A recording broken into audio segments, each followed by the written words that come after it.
President Trump has ordered roughly 5,000 troops to be deployed into the border in response to the migrant caravan that's moving through Mexico.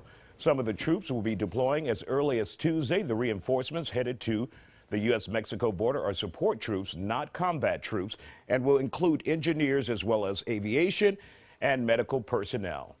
Now, here to discuss this is former Republican congressional candidate and investment banker Justin Lurie and Cesar Espinosa, executive director of Field Houston. So, guys, when we take a look at the troops that the president is ordered to the border, do we see this as a group that's there to help out, to maintain order, or fear, intimidation tactic? What do you see, Cesar? To me, it's a move to intimidate and to instill fear in people on a massive amount of levels. Number one, it's very coincidental. This happens right before the primaries with a caravan that has about 5,000 people. So he's really assigning one soldier per person, and it just seems like overkill. When we have a border that's already militarized, we have a border that's very secure already, it just seems like more propaganda from the president to make this caravan that's filled with people who are fleeing very bad situations.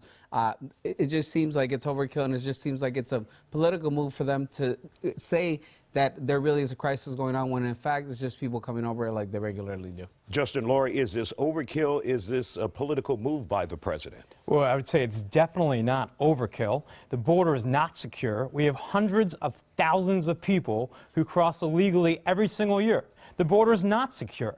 And the people who are being sent down there, the non-combat troops, as you mentioned, these are support people. These are engineers.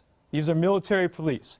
And as President Trump said earlier tonight, he said he was going to build a tent city to house anyone who comes over, crosses the border, applies for asylum.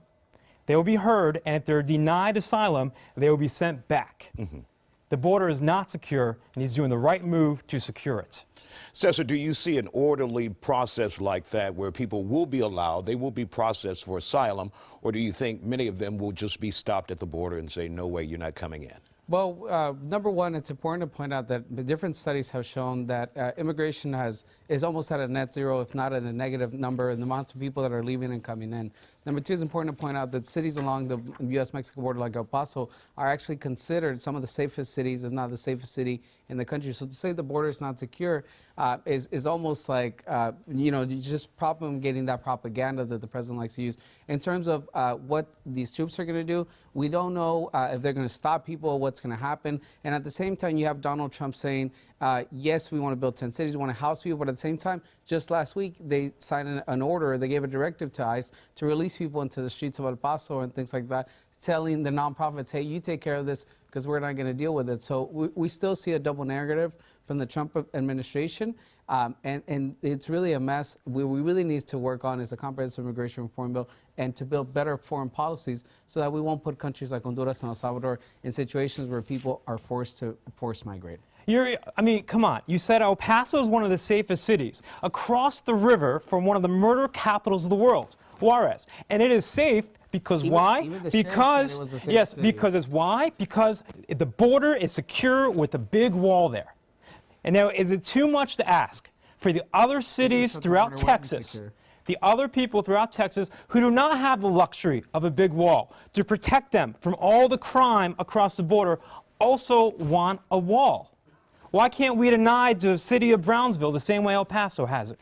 El Paso has it because it's secure, but the entire border is not secure.